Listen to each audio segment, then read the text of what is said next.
18 दिसंबर 1995 की सुबह इंडिया के एक गांव में खेतों के बीच लोगों को कोई चमकती हुई चीज दिखाई देती है। जब करीब जाकर देखा गया तो ये एक अजीब राइफल थी जो गांव के लोगों ने पहले कभी नहीं देखी थी। अभी वो लोग इसी कश्मकश में थे कि खेतों के बीच ये राइफल कहां से आई है। उन्हें 35 और राइफल्स दूर बिखरी हुई दिखाई थी।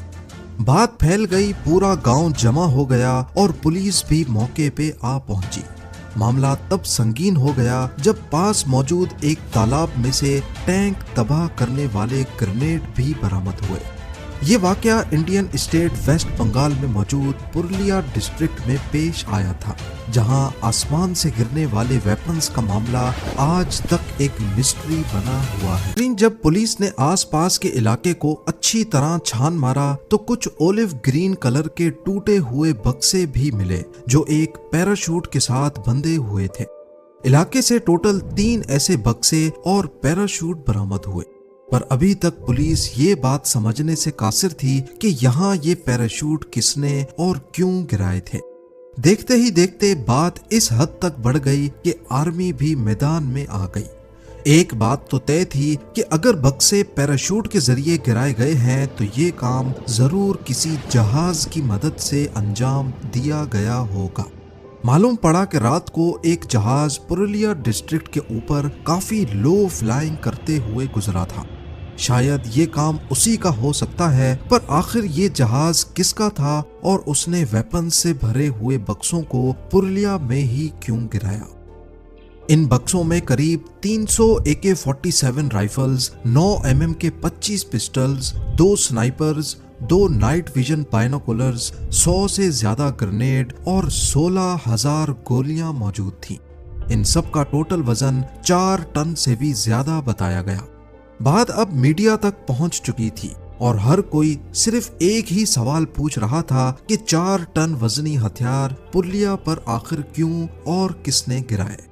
इन्वेस्टिगेशन हुई, एक दिन पुराने फ्लाइट लॉग्स देखे गए जिससे मालूम पड़ा कि एक लैटवियन एयर का एंटोनोव AN-26 जहाज जो पाकिस्तान के शहर कराची से टेक ऑफ हुआ था, इंडिया के शहर वाराणसी से होता हुआ वेस्ट बंगाल में पुरुलिया के ठीक उसी जगह से गुजरा जहां ये वेपन्स मिले थे और फिर कलकत्ता के ऊपर से होता हुआ इंडियन एयर स्पेस से एग्जिट हो गया। इंडिया से एग्जिट लेने के बाद जहाज ने थाईलैंड का रुख किया और फुकेट में जाकर लैंड कर गया। पर क्या ये एयर ड्रॉप इसी जहाज से किया गया था? फिलहाल ना तो इसका कोई सबूत था और ना ही इस पर शक करने की कोई ठोस वजह।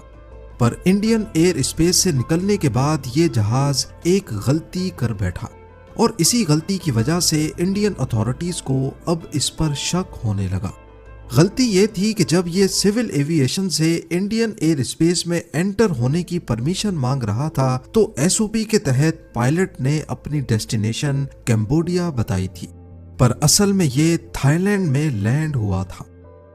खैर, कुछ दिनों के बाद एग्जैक्टली 22 दिसंबर 1995 को फुकेट से वापसी पर उसी लैटवियन प्लेन ने दोबारा इंडियन एयर स्पेस में एंटर होने की परमिशन मांगी और इस बार इसने अपनी डेस्टिनेशन लैटविया बताई, पर पहले उसे कराची में रिफ्यूलिंग के लिए लैंड करना था। इस बार सारी तैयारी मुकम्मल थी। जैसे ही वो इंडियन एयर स्पेस में एंटर हुआ, इंडियन एयर फोर्स के 2 MiG-21 फाइटर जेट्स ने उसे इंटरसेप्ट किया और उसे मुंबई एयरपोर्ट पर लैंड करने का हुक्म दिया। यहाँ से शुरू होती है एक अलग कहानी। मुंबई एयरपोर्ट पर लैंड करने के 45 मिनटों तक जहाज के आसपास ना कोई सिक्योरिटी फोर्स आई, ना कोई दूसरा अमला। उस वक्त जहाज में टोटल 8 लोग मौजूद थे, जिनके बारे में जानना इस केस को और उस एयर ड्रॉप की कहानी को समझने के लिए बहुत जरूरी है। एक था डेनमार्क से ताल्लुक रखने वाला किम डेवी। ये पिछले 18 सालों से दुनिया भर में कम्युनिटी बिल्डिंग प्रोजेक्ट्स में काम कर रहा था। इसने ग्वाटेमाला में काम किया था, रशिया में किया और आपके सरप्राइज के लिए बताता चलूं कि इसने इंडिया की पुरुलिया डिस्ट्रिक्ट में कुछ एग्रीकल्चर प्रोजेक्ट्स पर भी काम किया था। जी हाँ, वही डिस्ट्रिक्ट जहां कुछ दिन पहले 4 टन वजनी हथियार एयर ड्रॉप किए गए थे। दूसरा शख्स जिसका नाम पीटर बिलीच बताया गया वो यूके का सिटीजन था। ये पहले यूके की स्पेशल एयर सर्विस ग्रुप का मेंबर और एलीट मिलिट्री यूनिट का सोल्जर था।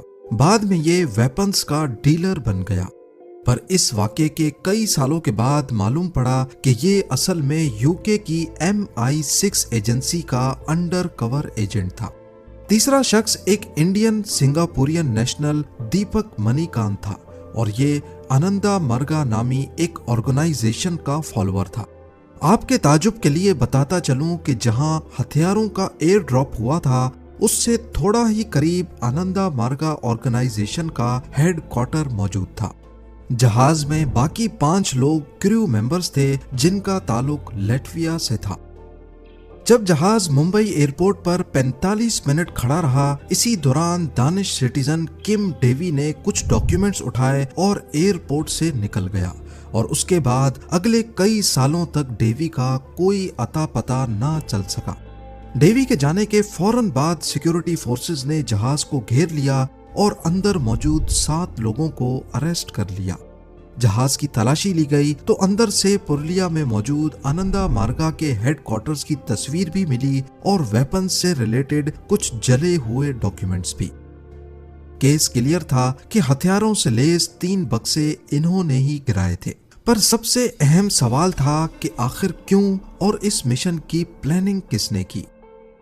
पीटर बिलीच ने दौरान इन्वेस्टिगेशन बताया कि वो वेपन्स का डीलर है और उसको ये ऑर्डर डेवी ने दिया कि बुल्गारिया से वेपन्स का एक कंसाइनमेंट अरेंज करना है, पर उसको ये बताया गया था कि ये हथियार बांग्लादेशी मिलिट्री इस्तेमाल करेगी।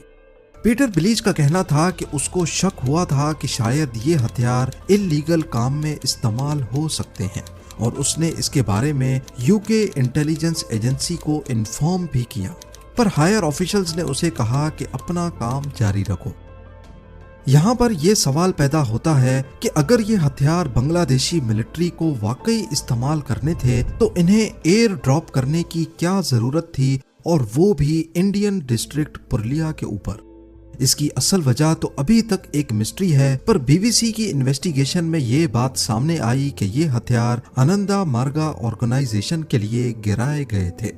डेवी जो जहाज से भाग गया था, बाद में सीबीआई ने उसको इंडिया मंगाने के लिए इंटरपोल से कांटेक्ट किया और मालूम पड़ा कि वो डेनमार्क में मौजूद है। डेवी ने एक इंटरव्यू में बताया कि असल में वो आनंदा मार्गा के लोगों के साथ काम करता था, जिन पर वेस्ट बंगाल की गवर्नमेंट के लोग बहुत जुल्म व ज्यादती करते थे, और इसी वजह से उसने ये हथियार उनके सेल्फ डिफेंस के लिए मंगाए थे। डेवी के इंटरव्यू से कंट्रोवर्सी तब पैदा हुई जब उसने इंकशाफ किया कि इस काम में इंडियन कांग्रेस, प्राइम मिनिस्टर और रॉ के कुछ लोगों ने उसकी मदद की थी। यहाँ तक कि डेवी के मुताबिक मुंबई एयरपोर्ट से भागने और मुल्क से एग्जिट करने में भी उसकी मदद MP पप्पू यादव और इंडियन प्राइम मिनिस्टर नारासिम्हा राव ने की थी। सीबीआई ने डेवी के लगाए गए सारे इल्जामात को मुस्तरद किया और कहा कि डेवी ये सारी कहानी वापस इंडिया भेजे जाने के डर से बना रहा है। 1995 में जब ये वाकया हुआ था, उस वक्त वेस्ट बंगाल में कम्युनिस्ट पार्टी ऑफ इंडिया यानी CPI की गवर्नमेंट थी। वहां पर आनंदा मार्गा ऑर्गेनाइजेशन के फॉलोअर्स बढ़ते जा रहे थे, जो कि CPI के लिए एक खतरा था। डेवी ने एक इंटरव्यू में इल्जाम लगाया कि CPI के लोग छुप छुप कर आनंदा मार्गा के लोगों पर हमले करते थे और मॉब वायलेंस का नाम देकर वहां की गवर्नमेंट मामले को रफा दफा कर देती थी। साथ ही सेंटर की गवर्नमेंट भी इस मामले में कुछ नहीं कर पाती थी, क्योंकि हमला आवरों की कभी शनाख्त नहीं हो पाई। यही वजह थी कि डेवी आनंदा मार्गा को हथियार देना चाहता था। पर आखिर इस बात में कितनी सच्चाई है कि इंडियन प्राइम मिनिस्टर, कांग्रेस और रॉ ने इस काम में उसकी मदद की थी? इस बात का कोई सबूत तो नहीं, पर डेवी ने इल्जाम लगाया कि असल में इंडियन कांग्रेस वेस्ट बंगाल में इंतशार फैलाकर प्रेसिडेंशियल ऑर्डर के तहत वहां की गवर्नमेंट को डिसमिस करना चाहती थी। डेवी ने हकीकत वाजे की कि अगर मैं वहां पकड़ा जाता तो सारा सच सामने आ जाता। तभी मुंबई एयरपोर्ट से उसे बाहिफाजत निकाला गया, जहां एक ब्लैक SUV उसका इंतजार कर रही थी। और वहां से उसको सेफ एग्जिट देकर खामोशी से डेनमार्क भेज दिया गया। कलकत्ता हाई कोर्ट ने अरेस्ट होने वाले पीटर ब्लीच, दीपक मणिकांत और 5 क्रू मेंबर्स को इंडिया के खिलाफ साजिश करने पर उम्र कैद की सजा सुना दी।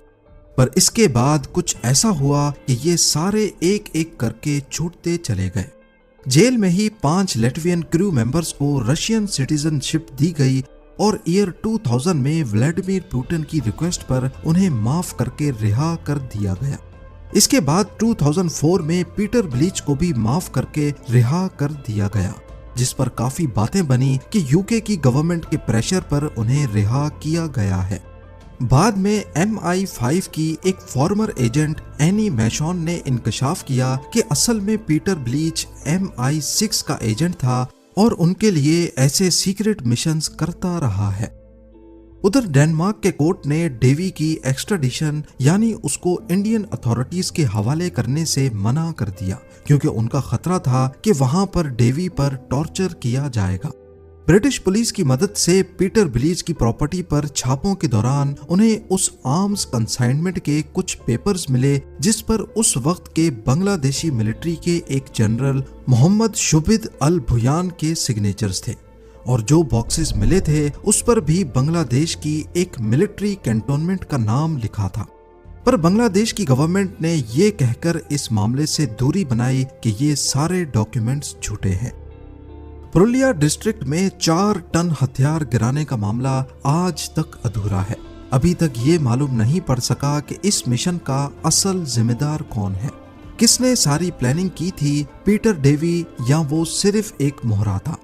इन हथियारों की कीमत किसने अदा की। इतनी बड़ी वारदात करने के बाद जब जहाज को मुंबई एयरपोर्ट पर लैंड करवाया गया तो सिक्योरिटी फोर्सेस को वहां पहुंचने में 45 मिनट क्यों लगे, और इतनी सिक्योरिटी के बावजूद डेवी वहां से निकलने में कैसे कामयाब हुआ। यही सब सवालात हैं जिनका सही जवाब पिछले 30 सालों से नहीं मिल सका।